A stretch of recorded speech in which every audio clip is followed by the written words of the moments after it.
లలిత exchange Utsav. పాత నగల అదే బరువుకి కొత్త నగలు తీసుకో. నగల ప్రైస్ లో 20% ఆదా చేసుకోవచ్చు. కొడాలానికి డిపాజిట్లు కూడా రావు అని చెప్పేసి టీడీపీ నేతలు ఇవాళ సభ ద్వారా మేము ప్రూవ్ చేస్తామని చెప్పి టీడీపీ నేతలు. చంద్రబాబు 2014 ఎన్నికల ముందు 3 సభలు పెట్టాడు గుడివాళ్ళు. అప్పుడు కూడా ఏ సొల్లు కబుర్లు. కాకపోతే పోటీ చేసే అభ్యర్థులు మారారు, వచ్చి ప్రగల్భాలు చెప్పే సొల్లుగాళ్ళు మారారు. 2019 ఎన్నికల్లో కూడా కొడాలానికి డిపాజిట్ లేకుండా చేస్తాను 3 మీటింగులు పెట్టి ఇటువంటి సొల్లు కబుర్లు, ఈ సొల్లు నా కొడుకులు సొల్లు పోరానని చెప్పారు. మళ్ళీ 2024 వచ్చింది, మళ్ళీ అభ్యర్థులు మారారు, మళ్ళీ మాట్లాడేవాళ్ళు మారారు. ఈ గుంటనక్క మాత్రం వీడు ఎట్టాగా ఉన్నాడు. ఇప్పుడు 2 మీటింగులు అయినాయి, ఇది 3వ మీటింగ్ పెడతాడు ఎన్నికల్లోపు. నా ఊడిపోయిన ఇంటర్వ్యూ కూడా పెట్టలేరు. కృష్ణా జిల్లాలో వైసీపీ ఖాళీ అయిపోతుందని కూడా చెప్తున్నారు సార్. జాయినింగ్స్ వరుసగా ఉన్నాయి, ఎక్కడ పెట్టుకోవాలో కూడా మాకు తెలియట్లేదు. ఎక్కడో పెట్టుకోమనండి. బాబు కొడుకులు 2 పుస్తకాలు పెట్టుకుంటారు కదా, ఎర్ర బుక్కులు, అక్కడ పెట్టుకోమనండి. బాబు కొడుకులు ఎర్ర బుక్కునే చించి తోసుకోమని చెప్పి కదా, వీళ్ళని కూడా ఎక్కడో దోసుకోమని చెప్పండి. జన సమీకరణ రాకుండా పోలీసులు అడ్డుకుంటున్నారు అని చెప్పి. అసలు చంద్రబాబు గుడివాళ్ళు ఎవడొస్తాడు? కాదు, చంద్రబాబు గుడివాళ్ళు పట్టించుకునేవాడు వాడు దొంగ 420 గాడు అని తెలియదు. మా గుడివాళ్ళలో మాకు ఎన్టీ రామారావుని అంత మహోన్నతుడిని పార్టీ నుంచి తొలగించి ముఖ్యమంత్రి పదవి కొట్టేసి మా ప్రాంతం వాడిని సంకనాకి ఇచ్చేసినటువంటి వెధవీడు అని తెలియదు. వీడికి ఎవడొస్తాడు? చంద్రబాబు నాయుడికి జనం వస్తారా? అంటే 1,00,000 మందితో సభ పెడుతున్నామని టీడీపీ నాయకులు చెప్తున్నారు కదా సార్. 2 లక్షలు అన్నారు, ఇప్పుడు 1,00,000కు వచ్చారా? అది మొన్న వాళ్ళే పార్టీ మీటింగ్ పెట్టి 2 లక్షల మంది జనం అన్నారు, ఇప్పుడు 1,00,000కు వచ్చారా? అక్కడ తీసుకున్న ల్యాండ్ ఎంతో చూసారా మీరు? 22 ఎకరాలు పొలం తీసుకున్నారు, దాంట్లో 9 ఎకరాలు పార్కింగ్ పెట్టారు, 5 ఎకరాలు డయాస్ చేశారు, 5,000 కుర్చీలు వేశారు. 1,00,000 మంది వస్తారా? ఇప్పుడు వెళ్ళి లెక్కేటాడు కుర్చీలు 5,000. 5,000 ఒకటో కుర్చీ ఉంటే నేను గుడివాడ వేసి వెళ్ళిపోతా. మీరు వెళ్ళా లెక్కేటండి మీడియా వాళ్ళు. 22 ఎకరాలు ల్యాండ్, 7 ఎకరాలు పార్కింగ్, 9 ఎకరాలు పార్కింగ్, 5 ఎకరాలు ఏమో డయాస్ అంట, ఆయన సెక్యూరిటీ అంట. వేసి 5,000 కుర్చీలు వేసి 1,00,000 మంది వస్తారు. 5,000 కుర్చీలు 1,00,000 మంది కూర్చుంటారు. అంటే ఒక్కొక్క కుర్చీలో 10 మందిని కూర్చోబెడతాడు ఏంటి? ఇవన్నీ సొల్లు కాబుర్లు. 5,000 మందికి అక్కడ ఏర్పాట్లు చేశారు. చంద్రబాబు మాట్లాడేటప్పుడు 3,000 మంది ఉంటారు. చంద్రబాబుకి ఆయన ఋత్విక్ రోషన్ ఏంటి జగబడి వచ్చేటకి ఈ సొల్లు కానీ నా చిన్నప్పటి నుంచి చూసి ఇటు సొల్లు కబుర్లు, సొల్లు పురాణం ఇవన్నీ ఈయన వాళ్ళకి చెవుల్లోంచి రక్తం గారింది. చంద్రబాబుని పట్టించుకున్నాడు గుడివాళ్ళు ఎవడు ఉండడు.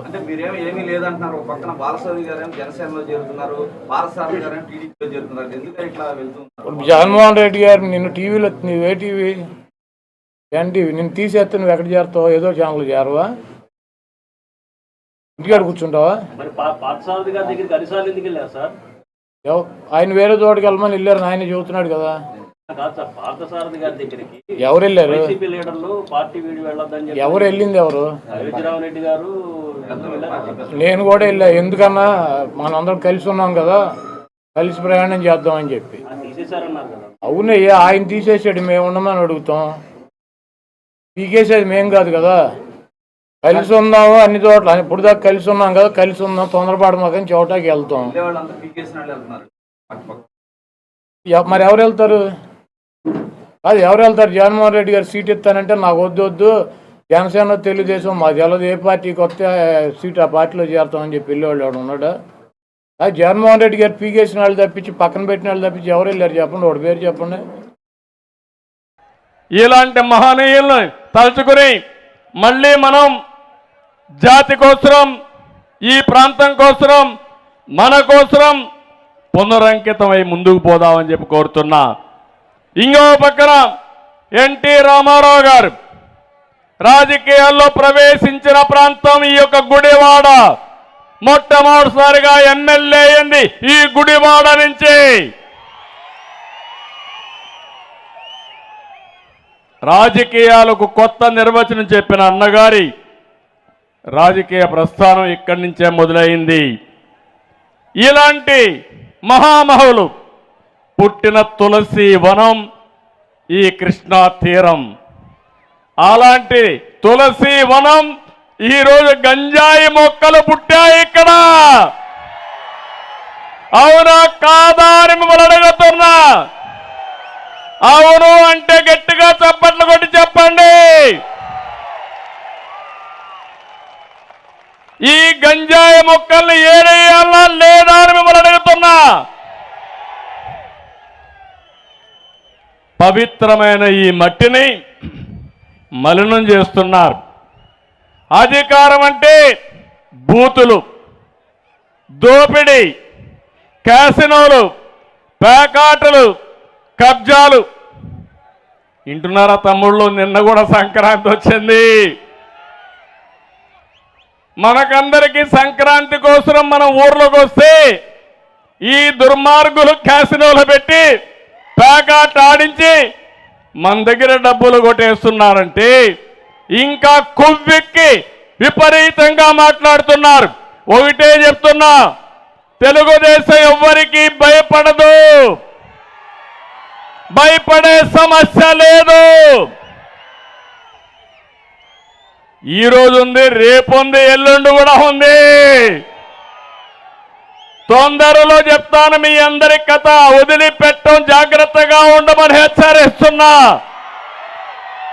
మంచిగా మీ పని చేయండి, మేము కూడా సహకరిస్తాం.